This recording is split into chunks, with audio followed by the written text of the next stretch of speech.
We want to talk with you about the books that feed your imagination and the vices that spark your soul. We drink, we curse, we read things.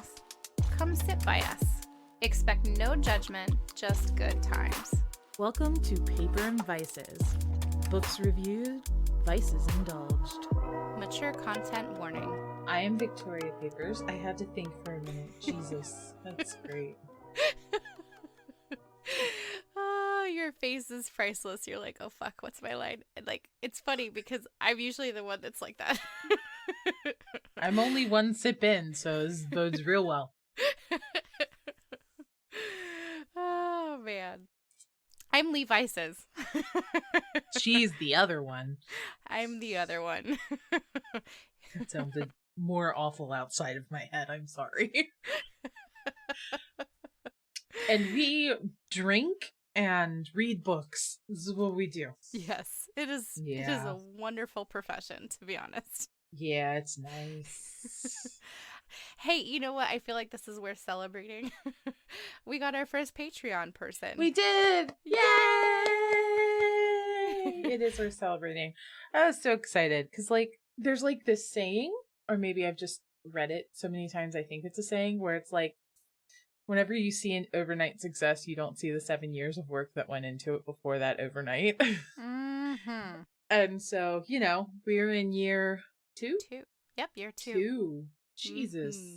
Yep. So yeah, we're chilling and we're doing it, and I love doing this. And it's nice because it's good to have a project with you now that we live so far apart, because we used to do a lot of projects together, but it's a bit of a drive to get drunk and make Christmas crafts.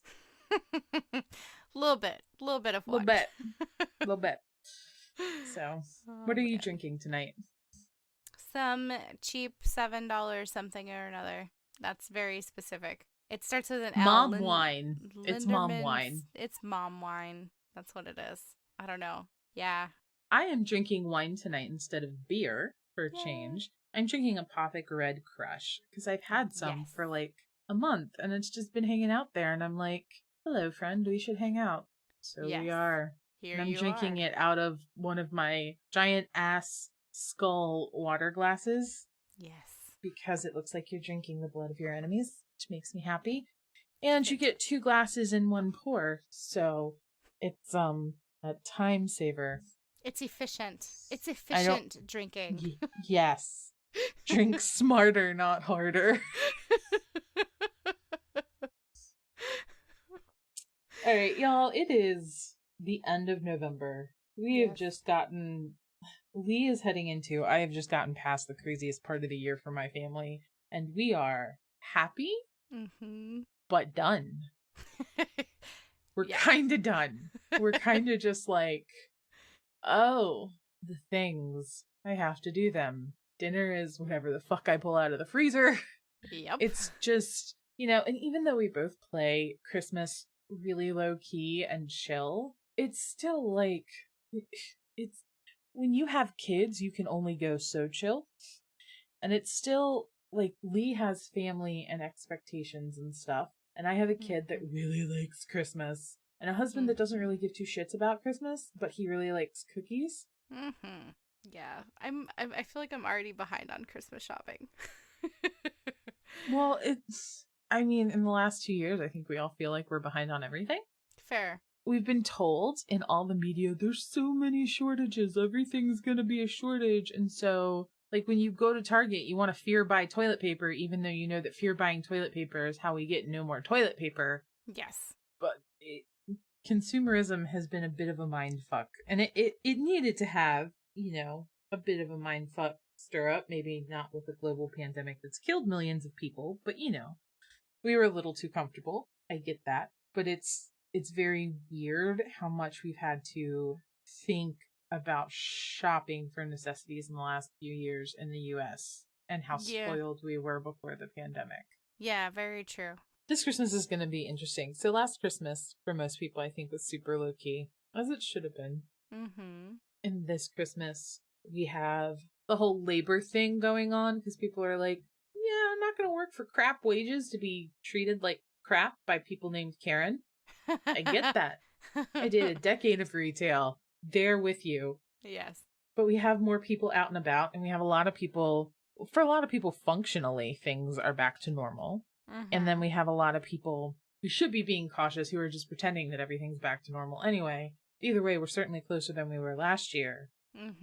But we're not completely over it, and we haven't seen economically the end of the effects. So it'll be interesting. What I'm trying to kindly say is that I'm really interested to see these crazy ass bitches go Christmas shopping, and I want to be done before they start. And, don't necessarily hug a retail worker if they're not into that, but be very nice. Be very nice. Yes. Yes. You just made me like highlight the mental note that was like Christmas shop. I was like, oh fuck, now I gotta like highlight, underline, drop everything else. I'm not saying I have my cart full at Amazon and one other online store waiting for payday, but I might have my Amazon cart and my cart at one other online store already filled up waiting for payday. Now, actually, I'm pretty much done. My husband has his soda stream, and we have most of the stuff for kiddo. So, yeah, pretty well done. That's awesome. It is. Good place. I went to Trader Joe's and they had all the holiday stuff out. So I went for literally milk, bread, and green beans and came out with 4 bags worth of shit. Nice. They had cream of mushroom soup in stock and the turkey gravy flavored potato chips and a bunch of shit. And I was like, well, I'm a stressed out fat kid. Apparently that's what happens. Gotta get the necessities. Yes. So. Did you say gravy flavored potato chips? Yeah. Oh. Yeah, it's like Trader Joe's turkey and gravy flavored potato chips. Now I have to look them up for you. Wow. Huh. They taste like Thanksgiving dinner. Let's see, what are they? They're turkey and stuffing seasoned kettle chip. Oh. Whatever. They taste like stuffing, which I love stuffing, so I am totally okay with this. That sounds like something I would enjoy, because here's the thing with stuffing. I don't like it because it's dry and there's something about the crumbly texture that I dislike. But I get the flavor concept of it, so I think I should try those potato chips. You should. I sent you a picture. You should get some. Yes, I should get some. And they had little apple cranberry pie tarts. Definitely got some of those. Yes, I remember you mentioning them last year. Yeah, they were good. Yeah. Did not disappoint. Yeah. So yeah, we're just kind of chilling out, going very low key, easing into the end of the year as much as we can. And yeah, just trying to stay mellow. Yeah, mellow is good. I feel like after a bunch of crazy. I don't know. Yeah. We have so much crazy coming up. Like, this is kind of... You're going into what I just came out of. Yeah. Yeah. I mean, it hasn't fully started yet, which is nice. I have like a week before it gets really crazy. Like, we just came, my brother-in-law was in town from Colombia for like a month, and it was really cool because I have this horrible habit of like keeping, like, do you know the movie Signs and how that little girl like has the glasses of water everywhere? And I can't drink that one because it has amoebas in it. That's me. I just have glasses everywhere, and I will pick them up, and I will go on a cleaning spree, and I will do all the things, but sometimes it takes me a little while. And there are these people that immediately clean up after themselves. Like, if they make a meal, they'll immediately clean up, but I don't do that. And I've tried for literally decades to teach my brain to do that. Yeah. Nope. Anything I do that's remotely neat, and there's not a lot of it, is done by sheer willpower and force. Yes. Nothing about me is naturally neat. Yeah. I'm nature, just like, no. Nurture, don't care. It good for those people though. Good for them. My husband's like, I didn't realize how messy you were when because I'll like tease him about like, you knew what you were getting into, and he's like, no, didn't realize how messy you were. He's like, you use a dish and then you clean it. And I'm like, why would I wash like dishes 17 times a day? Like, why wouldn't I just do them all at once? So literally had, so our kitchen sink is split. It's not big, but it's split. And it is not uncommon for half of the sink to just be coffee mugs. And my husband's like, but you could just wash one and keep using it. You literally do it with your water cup. And I'm like, yeah, but no. But you have like really cool mug. Like when you have cool mugs, you need to use them. They have to So be rotated so they know they're loved. yeah, Duh. exactly. Duh. So anyway, water cups, amoebas. Yeah, no, and so my brother-in-law was here and he is very clean and neat. And so like I felt like there was a couple times I felt bad cuz like I'd come downstairs and like all my mess would be clean. Like he just kept washing our dishes and I'm like, "Oh my god." Like part of me Shit feels you bad. don't have to worry about when I visit. And yeah, I'm like, "Wow, this is amazing." And then he runs a coffee shop. Like he runs it like it is his coffee shop. So he's really good at making a cup of coffee. And so I'm going to say this is my vice for the week. We'll skip ahead. We'll do things out of order. But but yeah, so like for the past month, like I've had my kitchen cleaned for me and fresh made like cappuccinos that are fucking amazing, and I'm just like, yes. Yeah, it's been pretty awesome. And now I'm just like, oh. But that's anyway. amazing. And now he's gone and you're just like, oh no. Exactly. This is a really good time to hire your cleaner. I'm just saying. Yes. All right. So what November, December looks like for both Lee and I, mine is November, hers is December, is that there's 1 or 2 birthdays, a wedding anniversary, and a major motherfucking holiday. And it comes right after another major motherfucking holiday. So like she has Christmas coming up right after Thanksgiving. We have Thanksgiving, Friendsgiving coming up right after Halloween, and we had birthdays and shit. My anniversary is later this month. Shit. I'm saying we're done with doing things, but my anniversary is later this month. Yep. We're probably going to go buy a couch. And honestly, that sounds amazing because there's a cheesecake factory next to the couch store. So while you're there, let's you buy might a as well couch go and get 15 pounds of pasta. My vices this week technically were boundaries and bath time because I've used having cleaners in the last few episodes. Yeah, so I've just gotten in the habit because I'm old and creaky that once a week I need to take an Epsom salt bath and soak for 20 minutes. So good. It's so good. It's so helpful. I don't have like a big soaking tub. I have a normal tub. So I'm soaking from like the waist down, but that's okay because a lot of my pain is in my lower back and my right hip. I was pregnant that one time and had a child that one time, and my right hip is like, bitch, you will never be allowed to forget that time. So yeah, bath time. And like, I don't know if crystals do anything or not, but they're pretty and I like to have things to play with. So I put them in the tub with me. Oh, nice. That's a cool idea. Yeah, because like salt supposedly cleanses them if they do anything. Whatever. They're pretty and I can play with them. And like I started like mixing some of my bath products. Like I had a tiny bit of lavender bubble bar from Lush left. And I had this black honeysuckle bubble bar that's good for a lot of baths that I ordered from Etsy. And so I had like a lavender, honeysuckle, purple, gray bubble bath. That was great. That's awesome. It was great. And I had a situation where I needed to set boundaries with a person and I hemmed and hawed over it and I had a really hard time, but I did. I'm still kind of watching their crazy from afar because A, it's been a habit for years, and B, how can you not? And they are just losing their fucking mind. And so not only am I having a lot more peace and anxiety in my brain because I didn't realize how much I was stressed by this. Like I'm so much better with my anxiety.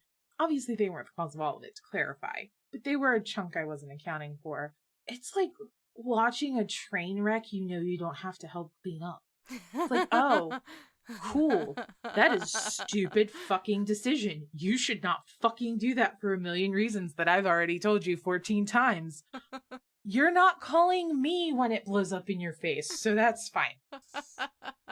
That's fine. Man. So yeah, bath time and boundaries and clean kitchen and cappuccinos. Nice. Yeah. Yeah, those are good fucking vices. We are the adults now. Oh, That is God. us. Oh, man. We're also reading, or just finished reading, the same damn book, Mm-hmm. which was The Last Graduate by, I'm going to butcher her name, Naomi Novik? Or is it Naomi Novak? Novik. No, I think Novik. that's correct. Woohoo! I got it right.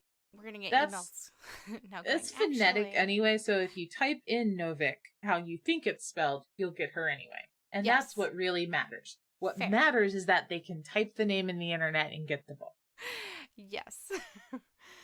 So I loved A Deadly Education. Mm-hmm. We've talked several times about how this is one of the books that just showed up on your doorstep. I think I've sent a copy to my sister-in-law too. This was just as good.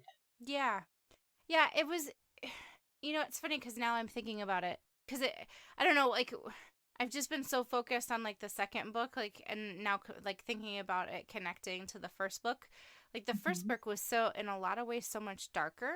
And this was so much Mm-hmm. more, I want to say heroic. And that's not necessarily wrong, but There was so much more character development because the yes. scene was already set. Yes.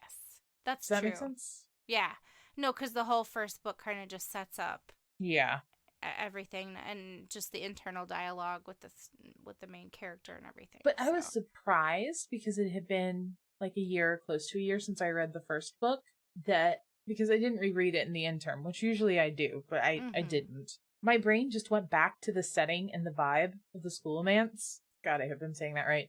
Instantly. It was just like, this is the vibe. This is where we are. Yeah. Like, my brain remembered. That was cool.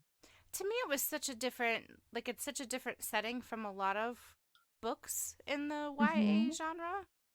Because normally magic is benevolent and magic worlds are benevolent. Like, Mm-hmm. Hogwarts is like if your Nana was a castle. Yeah. And I, I feel like series that portray magic as sort of gritty and not always your friend are a lot more realistic. You know, Mm-hmm. like with the real wizards we know.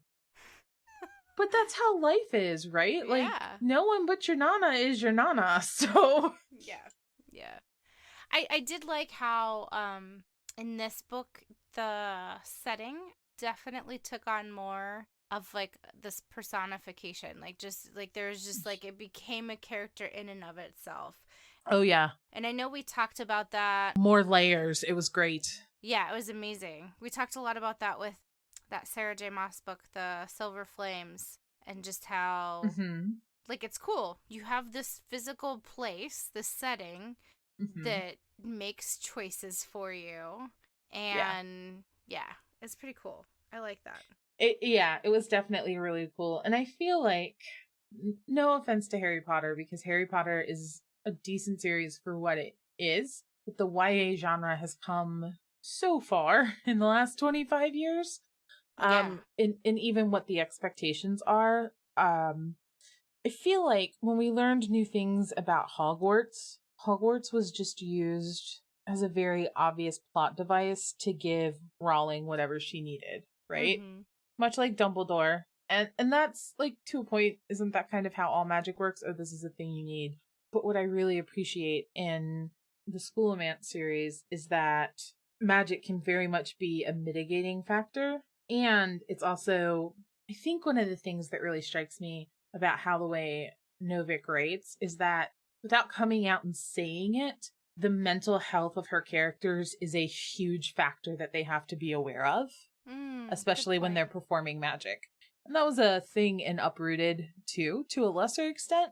But like definitely inner dialogue, how is this affecting me? Who am I choosing to be? Were themes. And I like that scene in the gym in The Mm. Last Graduate. Oh my God. When she Mhm. did the thing and everything changed. Oh, that hurt my heart. Yeah. Yeah, it did. Yeah. I was just like she and Novak did such a good job with like the imagery there too. Yeah. Like you could She really see it, did.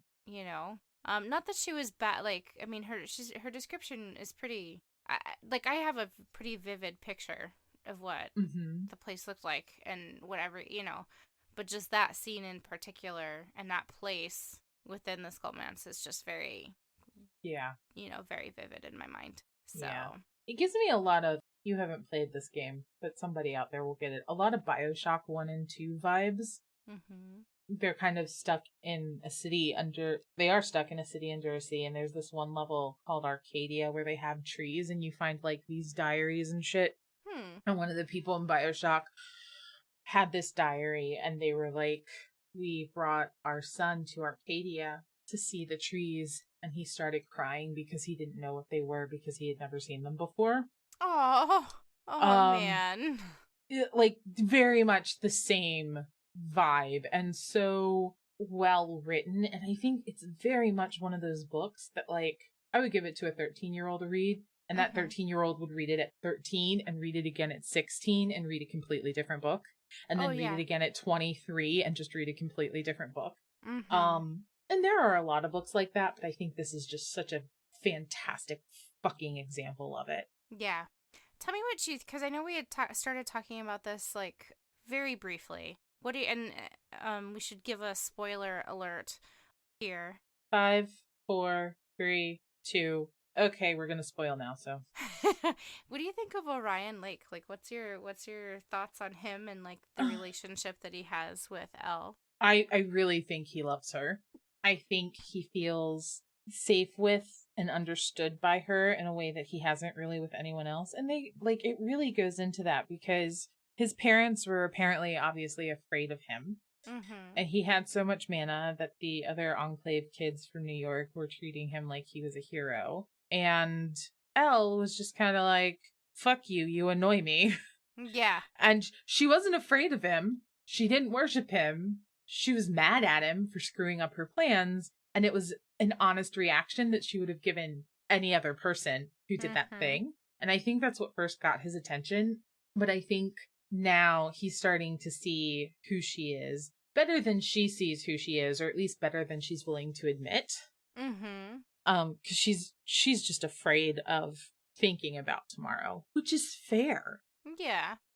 Well, more so there's this big nasty prophecy that she's like, oh shit, Yeah, and that's a huge part of it. And I think even though she tries not to, she's tied so much of herself and her self-worth and her self-image to this prophecy and to not being her mother, Mm-hmm. that she doesn't really, and you see this when she's having these conversations with her friends, like she's expecting them to duck out any moment.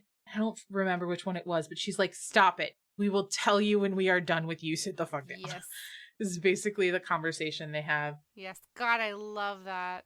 That whole scene, I love that friendship. Oh those man. that friendship is just, it could be a whole episode on its own. I love it so much. Mm-hmm. And I think, oh man, when they're cutting her hair, holy shit.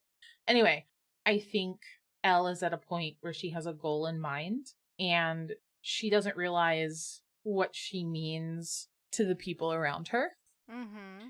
And she doesn't necessarily know why Orion loves her and why her friends love her, but they do. And so I'm Yeah. super interested to see, super duper spoiler alert. Apparently, in the end, she gets out. I'm not going to say who else gets out, but she gets out. I'm really super curious to see, without the graduation deadline hanging over her, what she chooses to do and who she chooses to be. Mm-hmm. But I also think, based on that stupid fucking cliffhanger, that there's a 50-50 chance that she got out of the school, took 2 steps, turned around, and went back in because of what happened.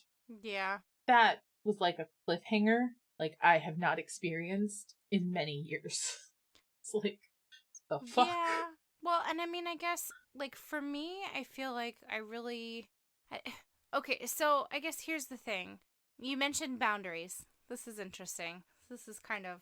She makes choices with Orion that if she had good boundaries, she maybe would have not made.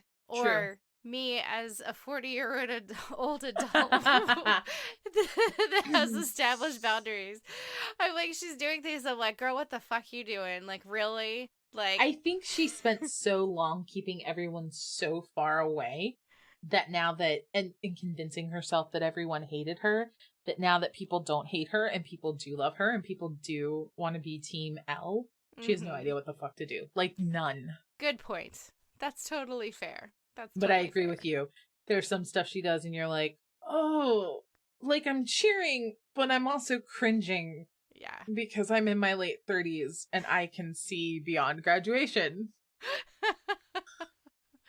For all that Oh, you're not man. your mom, you may be your mom a little bit. So I really want to. So here's what I'm hoping for the next book. I really want to meet her mom.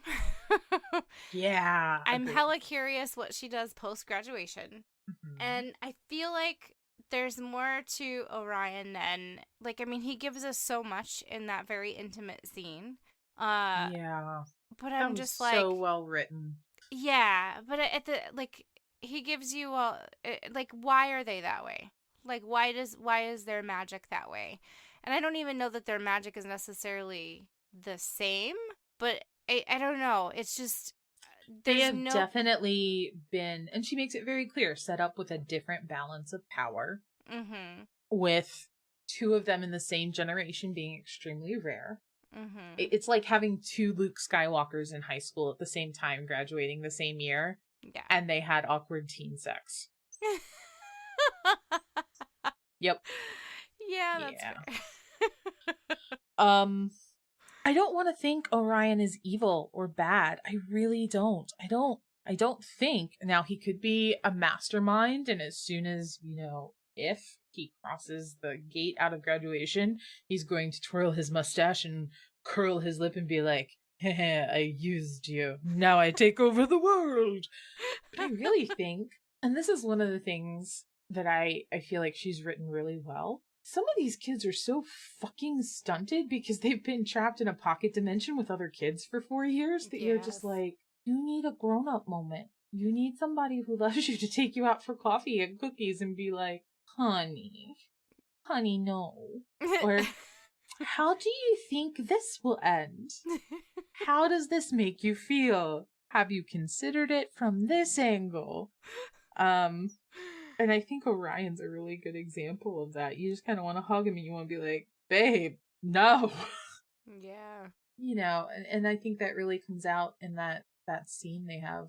That you're, oh, such a good scene. It was a good And scene. I really liked it, but I don't know. It really threw me off because I guess I just haven't been an Orion fan. And then, like, I'm like, all right, maybe he's got some redeeming value, but he's probably still evil. I don't. I think it's easy to not be an Orion fan because you didn't get much out of him at all until, like, in the first book. He wasn't completely a blank slate, but he was kind of a blank slate Yes.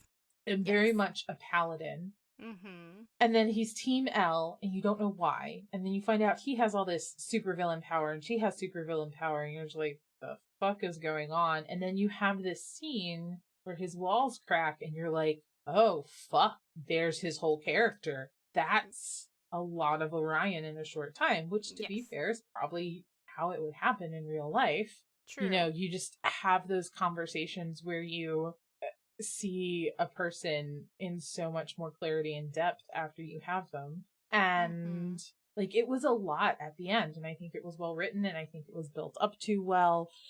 I'm surprised that Elle sort of knew what to do with the information and what she wanted after getting it. I expected her to kind of feel like you do and be Yeah. like, what the fuck do I do with this? What the fuck are you about? Why are you my friend? And she was just like, fuck this noise. I'm all in. You want to change the world? Let's have Let's do awkward that. sex and then change the world. Yeah. Oh man. Yeah, it'll be interesting. Yeah, that is one book. Like, I'm already ready for it. Yeah. So. Yeah. Naomi, it's Christmas. Give us something. But I was so satisfied with it, even though there were parts of it that had me raising my eyebrow. Even though I'm not the biggest fan of cliffhangers, holy shit, was that a cliffhanger? It was a very well calculated, well placed cliffhanger. Like, if you're gonna do one, that is the way to do it. Yeah. No, it was really well done. It was incredibly well done. But I kind of expected this book to be a little bit of a letdown after the first book being so good, and it Yeah. wasn't. It just went further up and further in. Because, dude, the third book in a trilogy is often, not always, but often, the filler book. You know what I mean? It's Yeah, like we're like there just to in wrap up all the loose ends just because you have to. yeah, and it's like we're not leaving the Shire. We're not arriving in Mordor. We are just fucking walking. And we talked to a tree that one time, but god damn it, we're just walking. Why are there eagles? That's often how the middle book in the trilogy is, and she definitely did not do that. It was a very clear second act, but it was not merely a bridge between the first and second Has acts. she specifically said it's a trilogy, or is there room for more books? I believe it's specifically said as a trilogy. Gotcha. Okay. Let me ask Lady Google. Yeah, because I'm like, there's so much you could do with that. Like, all we've seen is the inside the school. Like, we haven't like there, and like we know of like the outside world, but at the same time, It says there will be a third one. It says Penguin Random Houses, the publisher's page, says the specter of graduation looms large as Naomi Novik's groundbreaking New York Times bestselling trilogy continues in the stunning sequel to A Deadly Education. okay, so trilogy. I love how people are like, this review, it's like the climactic graduation day battle will bring cheers, tears, and gasps, and we're just like, right, but all this shit that happens the day before graduation with character development, we have to talk about that. Yeah. Like, that's the shit. Yeah. That's the crunchy hazelnut in the middle of the Ferrero Rocher. Anyway. But yeah, it was really good. It was as good as the first. I love that we have slightly different opinions on Orion because I'm so excited to talk about the end of the third book. Yeah. Yeah. Yeah. And we Yeah. usually we agree on a lot, so we do. So it's always exciting when we disagree. Yeah. Do you think she's pregnant? Yes or no? No. I didn't even think. You know what? Let me not just immediately say no. It's just not a thought that came to mind. I hope not. I don't know. Why? What do you think? I think it is a possibility because her mom crawled out on graduation day. She talks about it in the book. She's like, Mom crawled out of the school of manse with me in her belly and my dad being eaten by globby things. Mm-hmm. And so, like, she's not her mom, she's not her mom, she's not her mom. And then you're like, oh man, she might be her mom.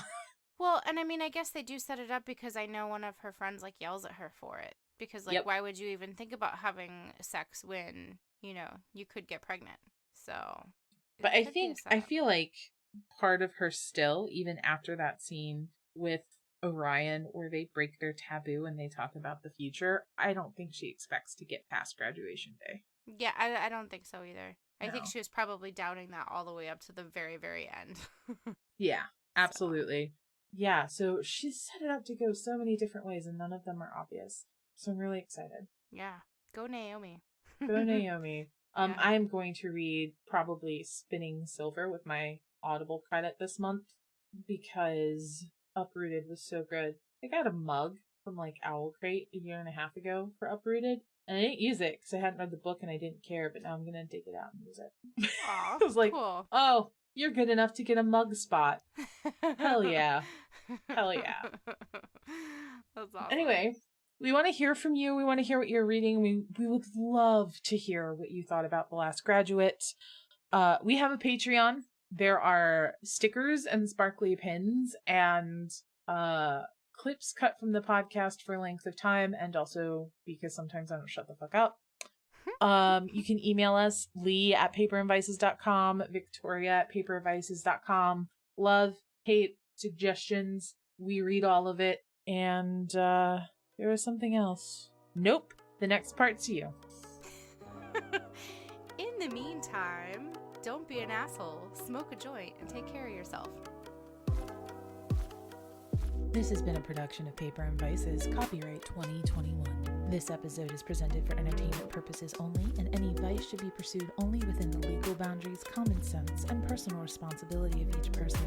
Please check your local laws. The views and opinions expressed on this podcast are those of the individual hosts and guests only and do not in any way represent the views of Paper and Vices LLC or any named persons, nor should they be considered personal, medical, or legal advice. Previous episodes and other commentary can be found at paperandvices.com.